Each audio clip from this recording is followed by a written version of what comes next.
ጓደኛውን ለማትረፍ የተተኮሰበት ሞገስ ህይወቱ አደጋ ላይ ሆኗል። ተኮሱበት። የዝና የጨካኙና እንዲሁም የካሌብ ታዛዦች ብዙዎቹ ጋር ገጥመዋል። እነ መድብል አሸንፈው ብሩክ ደርሰውለት ብሩክን ይዘው እየወጡ ከኋላ የተረፈው ሲተኩስ ለብሩክ ሲከልልለት ሞገስ ተመታ። ሞገስ በጣም ተጎድቷል። ሆስፒታል ገብቷል።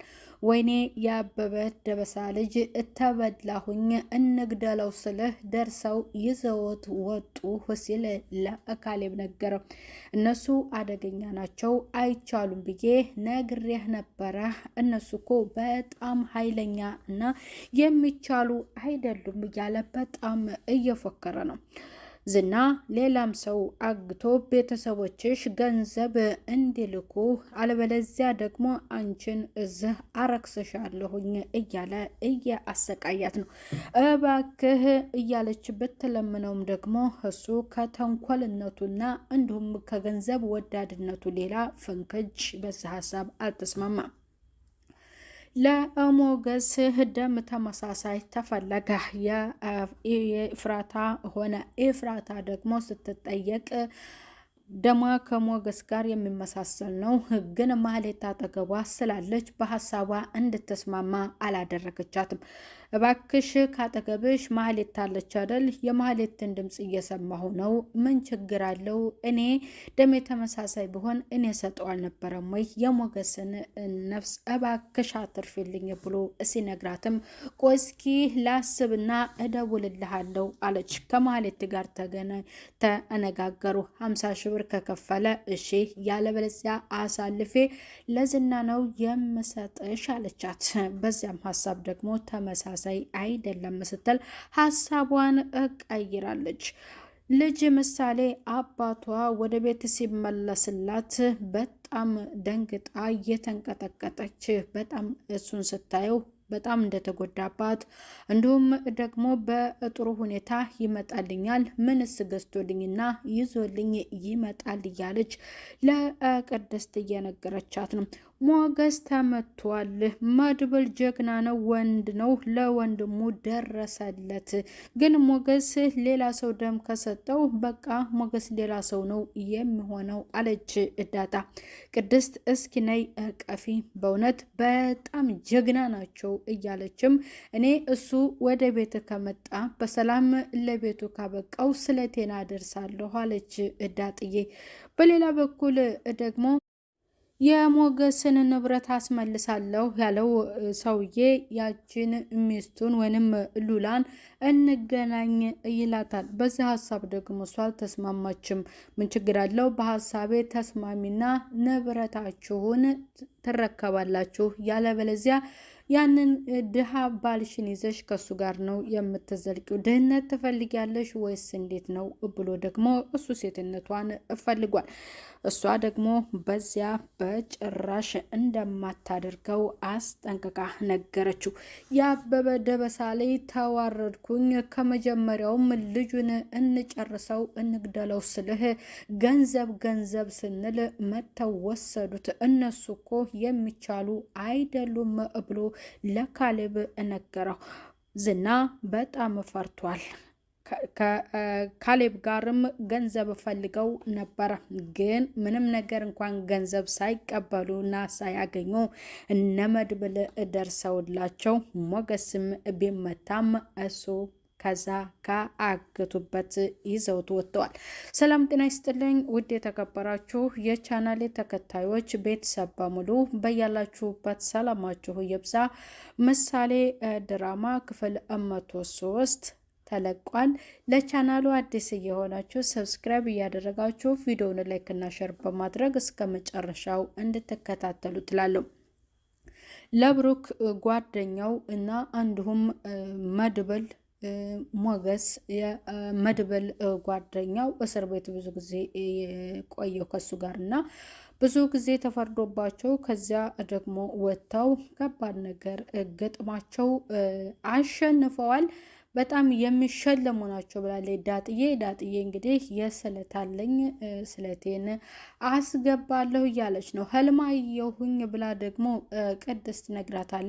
ያም ህልሟን ስትነግራት በቃ ዝና ነው የሚያሯሩጠኝ እያለችም በጣም እየፈራች ነበረ።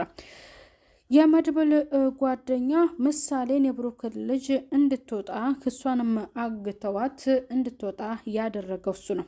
ባለው ነገር በሚፈጠረው ነገር ከጎን ነኝ፣ አይዞህ፣ ይህንን ልጅማ ወንድምህን እንዲወጣ እናደርገዋለን፣ ብቻ ጊዜውንና ሰዓታቶችን አጣርተን ነው መከታተል ያለብን ብለው በዛ ምክንያት ደግሞ ያው ደርሰውለት አትርፈውታል። ሞገስ እሱ ደግሞ ሊመታ የቻለው መጀመሪያ ከብዙዎች ጋር ገለዋል። እንዲሁም ደግሞ ያበበ ደበሳ ልጅ እኛ ገንዘብ ስንል እዛ ያሉትን ሁሉ ገለዋቸዋል እነሱ ብሏል። የተረፈው እንግዲህ እንዴት ሊያመልጥ ይችላል? እንዴትስ ይዘውት ይሄዳሉ ብሎ ነው የተኮሰበት። ግን ጓደኛዬ እንደዚህ ደግሞ ከስቃዩ ባሻገር ደግሞ ሊተኮስበት አይችልም ብሎ ለሱ ሲመክት ሞገስ ተመቷል። ሞገስም እንግዲህ እሱም ደም ስለፈሰሰው ደም እንዲያገኝና ወደ ጤንነቱ እንዲመለስ ደግሞ መድብል ያንን ነገር አድርጓል ማለት ነው። ኢፍራታ ስለፈራች ነው እሷ ለማድረግም እንትን ብላ ነበረ። ግን ይቺ ገንዘብ ወዳዷ ሴትዮ ናት። ባሌ ከነበረበት ወጣ ብላለች። ምክንያቱም ህይወቱ አደጋ ላይ የሆነው ከብሩ ጋር የተለያየችው ወይዘሮ ማህሌት ናት። በህይወት ቢኖርስ ስለሱ ምን ታስቢያለሽ ብሏታል። በባለፈው ክፍል ያበበ ደበሳ ልጅ ማለት ነው። ወደ እሱም ጋር ልኳት ደግሞ ብዙ ገንዘብ እንድትቀበል አድርጓታል። እኔንም ያሳድደኛል ስትል ደግሞ ለወንድም ወይንም ለመድብል መለሳለት ወይንም ነግራው ነበር ማለት ነው። መድብል ደውሎ የምስራች ጥሩ ነገር አለ፣ ቤቱን አበጃጅታችሁ ጠብቁኝ ቅድስትዬ ብሏታል። ቅድስትም እንግዲህ በጥሩ ሁኔታ በሰላም ይንጣልኝ እንጂ እስከዛሬ የነበረበት ሲቃዩን እና ፈተናውን እንዴት አልፎት ይሆን እያለች ብሩክዬን እያሰበችውን እያቆላመጠችው ነበረ ማለት ነው ስሙን።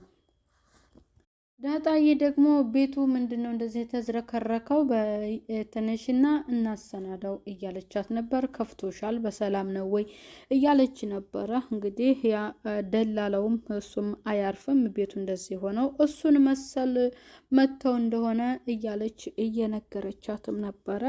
በዛ ምክንያት እንግዲህ ልጅቷ መቼ ነው የሚመጣው እያለች በጣም ጓጉታለች። አባቷን ለማየት የጓጓችው ልጅ ምሳሌ አባቷን ስታየው በጣም ደንግጣ ቆማ እየተረበተበተች ነው ማለት ነው። የመጨረሻው ቪዲዮ የሚያልቀው ምክንያቱም ያለበት አደጋ ውስጥ መሆኑን የምታውቀው ጉዳይ የለም። መድብልም ስልክ ለቅድስት ሲደውልላት እሷ እንዳትሰማ ነው በጥንቃቄ የሚያወሩት። እንግዲህ ዋነኛው በክፍል 113 ለሞገስ ሲል ለሞገስ የተተኮሰውን ለብሩክ የተተኮሰው ሞገስ ተመቷል ማለት ነው። ስልኩ አይጠራም ምንድን ነው እያለች ደግሞ ሉላ ለዳጣ ደውላ ነበረ። ከአንዷ ሴት ጋር ተኝቶ ይሆናል፣ ምን ይሆናል አንቺ አታስቢ እያለቻት ነበር። አንቺ በማይቀለደው አትቀልጂ ስትል ደግሞ ለዳጣ እየነግራት ነበረ። ዳጣ በጣም ደስ ብሏታል። በኋላ ስልክ መድብል ነግሯታል ማለት ነው። እሱ እንደተመታ ብሩክ በህይወት እንዳለ በሰላም ወደ ቤት እንደሚመጣ ስትሰማ ቅድስቴን ነይ እቀፊኝ እስኪ በማለት የደስታቸውን ተቃቅፈዋል ማለት ነው። ዝናም እንግዲህ የያዛትን ልጅ እየፎከረባትና ገንዘቡ በእጁ እንዲገባ አድርጓል። ልጅቷን ወደ ሌላ ሀገር እንሰዳቸዋለን ብሎ ነው ያመጧት ወይንም እሱ ጋር ያደረጓትና ልጅቷም ደግሞ ሌላ ሀገር ልክሻለሁ ብላይ ነበረ፣ ይህን ያህል ገንዘብ ቤተሰቦች ከየት ያመጡታል እያለች ብትለውም እሱ ደግሞ ፍንክች ማህሌትና ያበበ ደበሳ ልጅ የገንዘብ ነገር ካሳዩቸው ማለት ነው መሄዳቸውን ብቻ ነው እነሱ የሚያስታውሱት። እና በዛሬው ክፍል ላይ የጓደኝነትን ጥግ ያሳየው ሞገስ እንዲሁም ደግሞ የመድብል ጓደኛ በጣም ጀግና ነው። እንደተኛ ሆስፒታል ሆኖ ብሩክ ያለበትን ጤንነትና ብሩክ እንዴት ነው ብሎም በጣም አስቧል። ጓደኝነት ማለት እንግዲህ በደስታም በኩል ሳይሆን በትልቅ ፈተና ውስጥ እና ስቃይ ውስጥም አብሮ የሚጋፈጥ እና ከጎን የሚሆን ሰው ማለት ነው። በቀጣዩ ክፍል ደግሞ ብሩክ በሰላም ገብቷል። እንደዚህ የተጎዳበትን ተሰውነት ጎዳና የወጣበትን ልጅቷ ስታዩ የደነገጠችበትን ነገር ልጅቷም አባቷን ትጠይቃለች። እውነቱን ደግሞ ብሩክ ይነግራት ይሆን ወይ? ማህሌትና ዝና ደግሞ መኖሪያ ቤታቸውን ቀይረዋል። ግን ማህሌት በድጋሚ ወደ ብሩክም ታስባለች። ምክንያቱም ህይወቷ እንደ በፊቱ ሊሆንላት አልቻለም። ይፍራታም እውነቱን ነግራታለች እንደተጎዳች ማለት ነው። ዝናም እንግዲህ ማህሌትን ያው አንድ ነገር ያደርጋታል እምቢ ካለችው እና አሁንም መልሶ ወደ እነ መድብል ጋር ሲልካት አልሄድም ካለች ማለት ነው።